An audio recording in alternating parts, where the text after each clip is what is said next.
Welcome to FRC Recap for August 8th, 2022. I'm Tyler Olds. This past weekend, I had the opportunity to travel to two events happening in FRC, starting off with WVRoX, the West Virginia Robotics Extreme event, which is a 26-hour, 14-minute straight endurance event, like overnight event. Absolutely incredible. That only takes place every couple of years, and because of the pandemic, we had a little bit of break, and last time it was since 2018. Really cool event with some cool modified events as well, too, or modified matches that we'll talk about a little bit later. I also had an opportunity to stop by the Rainbow Rumble event, which was the first event for LGBTQIAA plus students and allies. We'll have a full breakdown of WVRoX, and also for Rainbow Rumble, I had an opportunity to speak with Ben Shoemaker, who's the event coordinator of the event, to learn more about this event and its impact it's having for members of the community. This video on First Updates Now is made possible by viewers like you and also the following sponsors. Did you know that over 30% of the student population at Kettering University was in high school robotics? These same students have received a portion of over $7 million from robotics scholarships from Kettering University. See why so many in FIRST choose to go to Kettering University at kettering.edu. If you are a college student or recent graduate looking for an incredible internship, take a look at Stryker. Stryker provides a housing stipend, great pay, and an opportunity to work with state-of-the-art medical technology equipment. Discover why so many FIRST alumni are coming to Stryker for their internship or career at careers.stryker.com. WVRoX, the West Virginia Robotics Extreme event, takes place only every 2 years, and with the pandemic, it's been 4 years since this awesome 26-hour, 14-minute endurance event that is named after its host, which is Hall of Fame team 2614 Mars.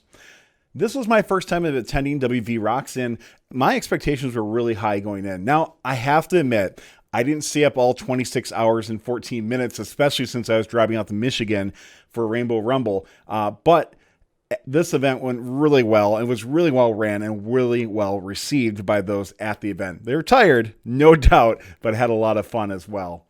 There were 104 qualification matches, meaning every team played 26 qualification matches. Now, that's a lot of stress on the robots, but I will tell you that after playing 26 matches, it's really a testament to balancing rankings out. As looking at the top 8, I feel that in general, they were pretty correct is what you would think of having the top 8 robots there. And even the order was pretty close to where I think I would have put things as well. So having 26 qualification matches, we didn't see any robots completely get obliterated, which is great. And it really made a lot of sense on paper to me. Before we get into alliances and playoffs, we've got to talk about the 5 specialty matches, which are all variants of the Rapid React game. I have to admit I was a little sad that there wasn't any sort of lights outs match like they had in 2018, but the variations that they had were a lot of fun. So let's talk about them. Starting out, matches 25 through 28 featured human player only matches, which were only allowed cargo to be scored by human players. Robots could still climb, but cargo had to be passed from the robots to the human players. Very reminiscent for me of my senior year, which was 2004, where that was also the only way to score balls as well, too. Matches 45 through 48 channeled Mentor's inner Uncle Rico with Mentor Drive Team matches. How much you want to make a bet I can throw a football over the mountains? And well, some were more polished than others, reliving their glory days of old. I know my old inner coach voice was screaming watching mentors just jitter their robots back and forth, just trying to pick up a single cargo piece. But there were definitely a couple of mentors who knew what they were doing. Probably my favorite specialty matches were matches 61 through 65, which were reverse, where teams were challenged to score the opposite color cargo during the match, and even more challenging, climb rungs on the opposite side of the field. Now, when you've been a driver all year, or even if you're a newer driver as well too in an off season, you've been trained to climb, really close to where you are in that hangar area, and from a different perspective as well. Now you're trying to climb opposite side of the field, essentially the opposite side of the robot.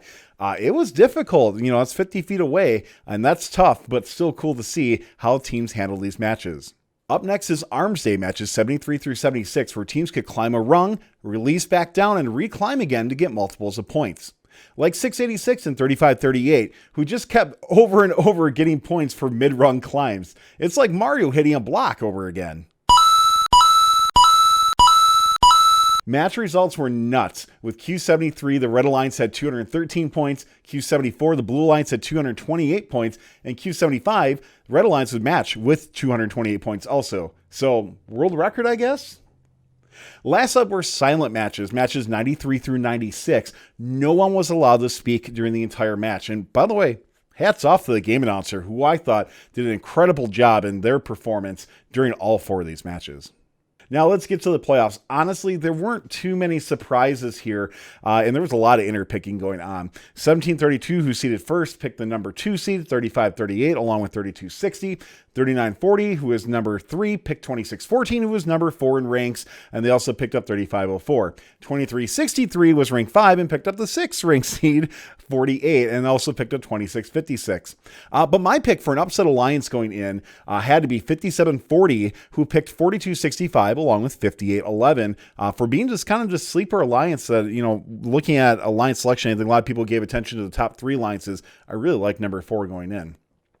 5740 Trojanators were very improved from regionals. They had a double catapult design and a respectable traversal climb as well too. And we'll have behind the bumpers coming out soon, featuring this team that is a team that I didn't have a lot of my mind on until I saw them play and was just absolutely wowed by their gameplay. So you got to check out the robot.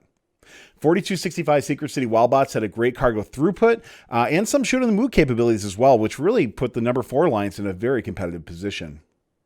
Spoiler, all matches just went to 2 matches for each round for the entire tournament. Quarters weren't really even close too. Semifinals, so let's talk about that. The number 4 seed did put up a really good fight against the number 1 alliance of Hilltoppers, Robojackets, and Sharp, especially in semifinal 3, where they lost just 120 to 109. On the other side of the bracket, the number 2 alliance of Cybertooth, who were fresh off a win from R2OC, along with Mars and Girls of Steel, took down the number 3 alliance of Triple Helix, Team Elite, and Quasix. On to the finals. Finals saw the number 1 alliance really poured on. They had their highest score as an alliance overall with 154 points to 107 points for the Blue Alliance, taking finals match number 1.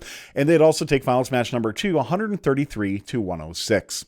So congratulations to all teams surviving the endurance event, and especially big thanks to 2614 Mars for hosting WVRoX and all the volunteers who really made it happen. I mean, there's volunteers in multiple shifts. I think a couple of them even stayed up the entire time as well too.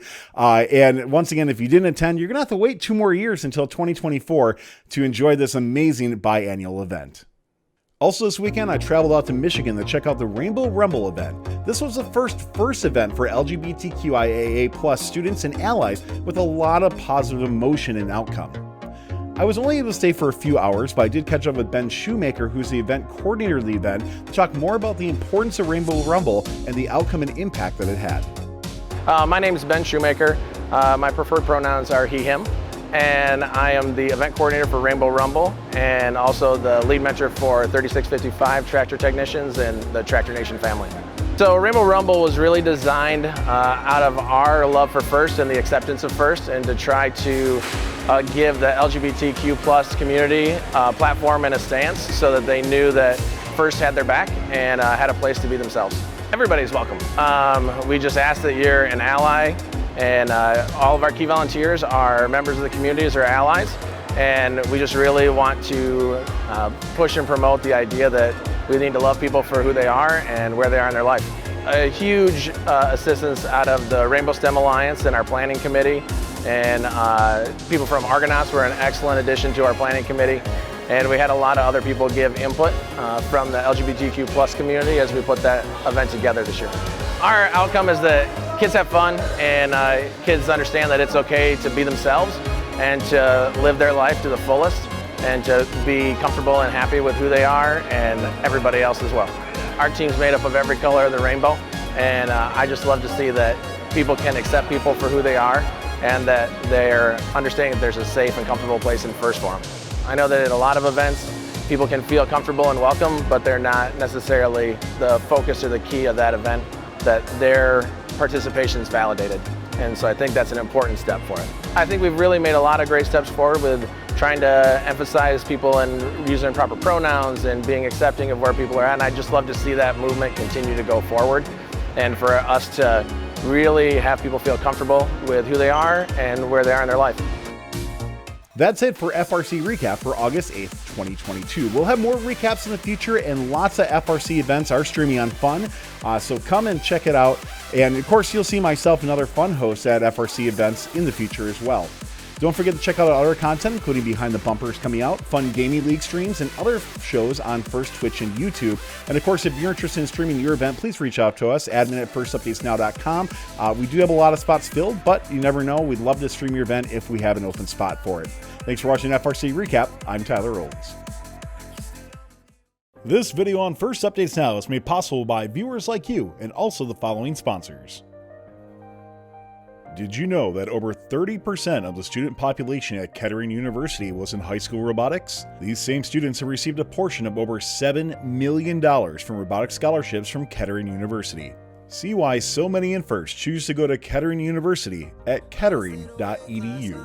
If you're a college student or recent graduate looking for an incredible internship, take a look at Stryker. Stryker provides a housing stipend, great pay, and an opportunity to work with state-of-the-art medical technology equipment. Discover why so many FIRST alumni are coming to Stryker for their internship or career at careers.stryker.com.